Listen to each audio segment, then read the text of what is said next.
These are not my top tips for GRE data interpretation, but they are tips you may not have heard. I'm Erika with Target Test Prep, and today I want to share 6 underrated GRE data interpretation tips. Now, there are a lot of really great videos out there on the most important strategies for GRE data interpretation questions, including one that I made a long time ago. But in this video, we're going to talk about some things that video and most of the other ones on YouTube don't cover.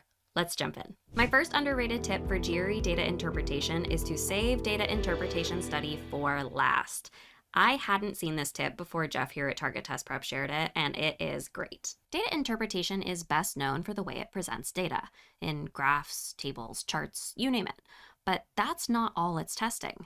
Most data interpretations questions are built on top of other key quant concepts, primarily statistics, ratios and proportions, and percents. Having to extrapolate and interpret the data from various presentations is just a layer of complexity on top of a classic quant foundation. This means that studying data interpretation before you have a solid footing of quant basics is putting the cart before the horse. So if you're just starting your GRE prep, put data interpretation to the side. Once you've established your understanding of common data interpretation concepts on classic quant questions, then you can introduce the complexity of data presentations. Which leads me to tip number 2. Know just the basics of weird concepts. Most test takers expect statistical concepts like mean, median, and range, and classic data presentations like pie charts and line and bar graphs. But I've had a lot of students get pretty stressed when they see data interpretation questions with things like standard deviation, quartiles, box and whisker plots, etc. And that's because most people haven't really worked with them before starting their GRE study, and that's intimidating. But the secret to weird concepts is that the test doesn't go deep on any of them, and if you spend literally 20 to 30 minutes on each of them, and I promise that's all you need, you'll find that they're actually really simple. They're only scary because they're unfamiliar. So don't ignore the weird stuff altogether, hoping that it won't show up on test day. Learn the absolute bare minimum, and you'll be surprised at how quickly you feel comfortable with it. My third underrated data interpretation tip is to treat datasets like multi-question reading comprehension passages. There are 2 types of questions on the GRE that are presented in sets. Reading comprehension, where a set of questions refers back to one passage, and data interpretation, where a set of questions refers back to one dataset. Now, for reading comprehension, it's pretty uncontroversial that the best strategic approach is to first process the passage, paying attention to things like main idea, structure, and purpose, and summarizing as we go, and only then approaching the questions. This baseline understanding gives us near immediate answers to broader questions, as well as a map to locate answers to more specific questions. It's a highly rated tip, but for some reason, I don't see this tip applied to data interpretation with anywhere near the same frequency. But it works just as well. We first process the dataset at a very high level, paying attention to main idea, titles and subtitles, structure, scale, units, labels, legends, notes, and purpose, major trends, if any. If none jump out at you, that's fine. And we summarize what the dataset is meant to convey as we go. Then we approach the questions. And just like in reading comprehension, this gives us quick and confident broad answers as well as a framework for finding more specific answers. Having a solid grasp on our data set helps us answer questions faster while avoiding the common misinterpretations that they're setting us up for. Speaking of common misinterpretations, tip number 4 is to be wary of percents. Everyone knows that you need to be comfortable handling different types of percent problems for data interpretation. Percent of, percent change, and the many variations thereof. But what's less understood is how percents problems are specifically designed to trick you into solving for the wrong thing. Percents are notorious for creating potential misinterpretations. Is it a value or a percent? Okay, is it a percent of this or of that? Or is it a percent of or a percent change? Okay, is it a change from this or from that? And ratios and proportions do the exact same thing. Anything that isn't a value but instead a relationship of 2 values needs extra attention.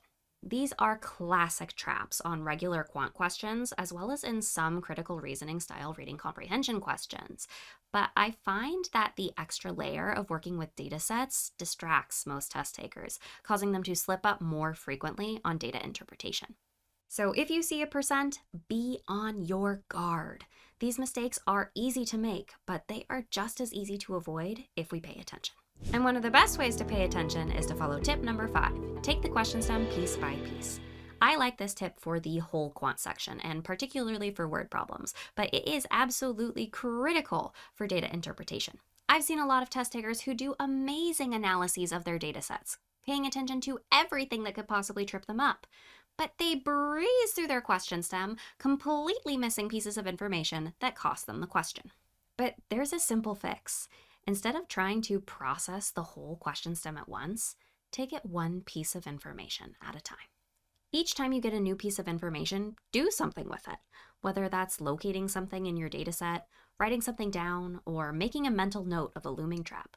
By intentionally breaking our question stem down into digestible pieces, we decrease the likelihood that something is going to slip past us. Combine this with the strategy of writing down what you're solving for, which I talk more about in my number 1 math tip video, and you've set yourself up for problem-solving success. My 6th and final tip is to follow along with your cursor. This is kind of a goofy one. One of the main challenges in data interpretation is having to sift through way more information than you need. It's part of the reason we use reading comprehension strategies to attack our datasets. But before we can figure out what information is important, we have to be able to process the information at all. And there's something about graphics and tables, more so than passages, that really makes your eyes glaze over. It's easy to get lost between columns or rows, lines or bars. So what do? Well, imagine you are presented with the same information and the same questions on a pen and paper test. How would you approach finding a piece of data? Physically, what would you do with your body? Well, if you're like most people, you'd put your finger or your pencil on the paper. You'd trace down columns, across rows, along lines, or up and over from the axes to locate what it is you're looking for without losing track of where you are. Well, great news! You can also do this on a computer-based test, just with your cursor. Now, this might seem really obvious, but you would be surprised at how often test takers skip this. And before they know it, they're going cross-eyed, trying to stay focused on a piece of information and wondering why they keep losing their place and why their head hurts so bad. I even sometimes will hold my finger in the air to visually pin a piece of information, and then I'll trace outward from it with my cursor. Now, this looks very silly, and honestly, in an at-home testing environment, might get flagged for suspicious behavior, but in a testing center environment, it is absolutely fair game, and the embarrassment is worth the points you save. And those are 6 underrated tips for GRE data interpretation.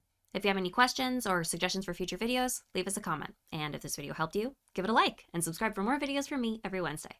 Thanks for watching, and I'll see you in the next one.